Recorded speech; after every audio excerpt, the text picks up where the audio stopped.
The company I chose to research was Abercrombie & Fitch.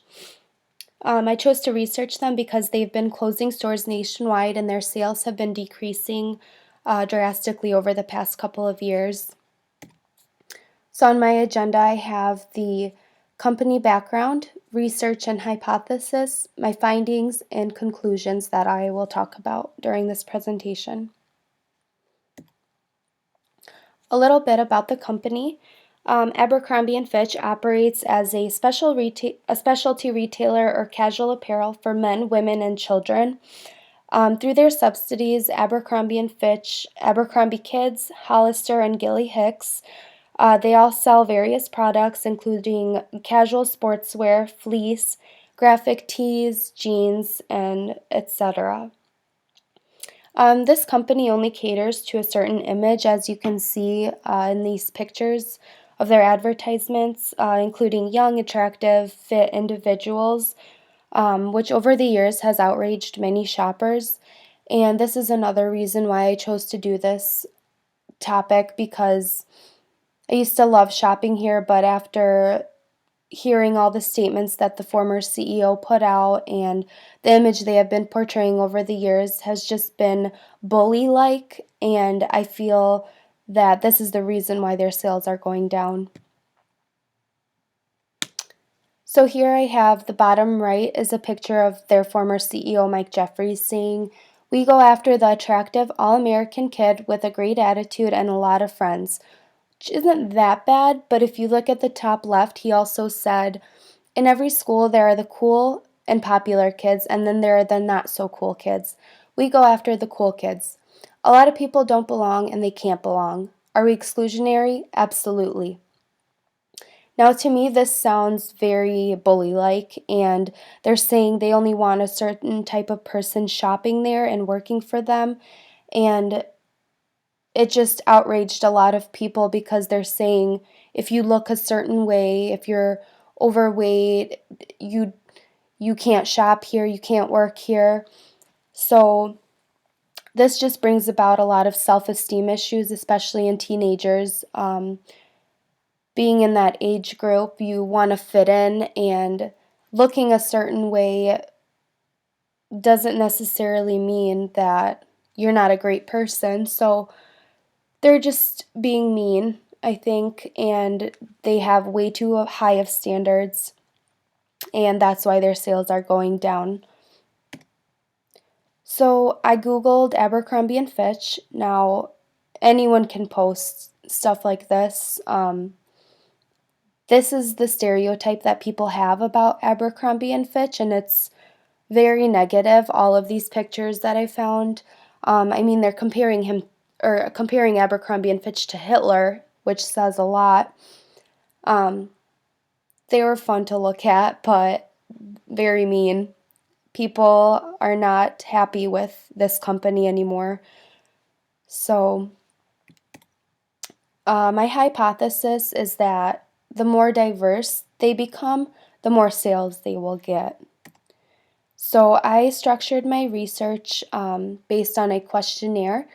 This was given to 10 people to fill out, and it was non-biased.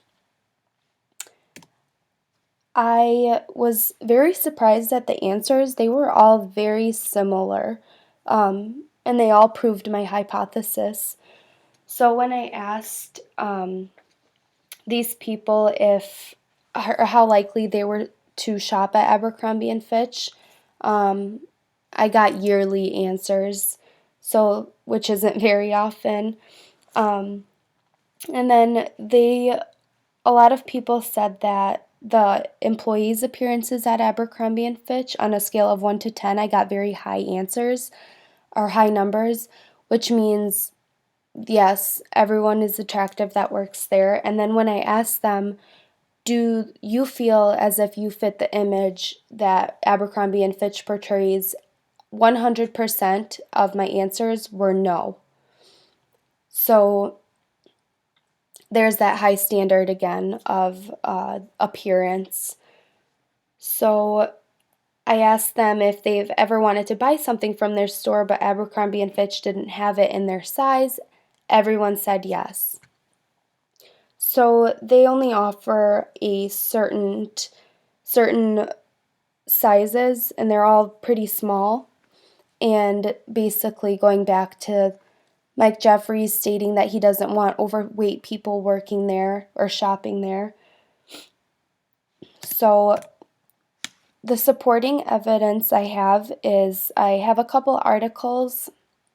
I looked up some statistics, the average weight, height, and etc. I have that the average woman wears between a size 12 to 14 in pants, while Abercrombie and Fitch refuses to sell anything above a size 10.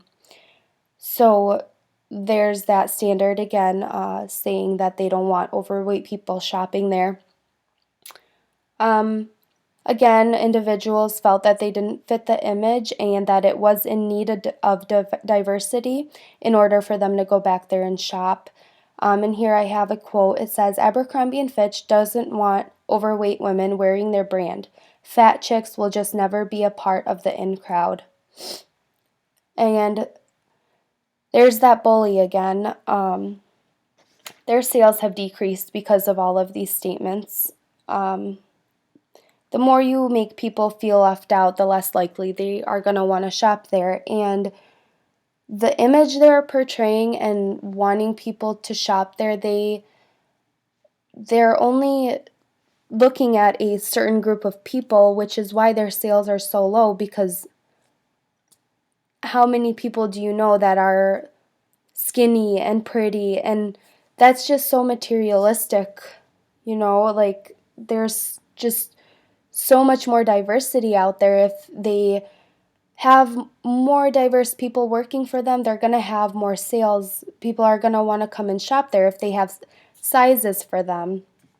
So my conclusion is that they need to redesign their brand. They need to include all types of beauty. Beauty isn't on the outside, it's on the inside. And I feel that they need to bring in more sizes. They need to have more representatives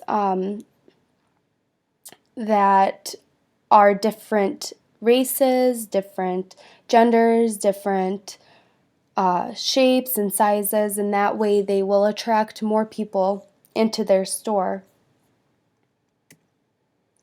So again, my recommendations for this company is to make larger sizes available, because we all come in different shapes and sizes, and not everyone is going to be a size 000, a 1.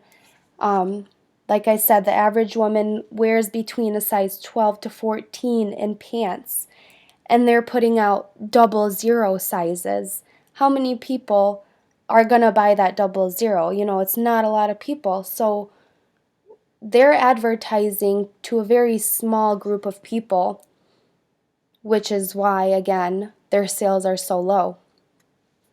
They need to diversify their brand representation. So on their advertisements, instead of having the models with the chiseled abs and the 00 wearing size girls, they need to change that up and diversify that image so they can say, hey, we want people of all shapes and sizes shopping with us because we care about diversity. So that being said, they need to promote self-love and making people feel good about themselves and having high esteem, self-esteem, instead of making everybody feel bad about themselves for being a size above a 10.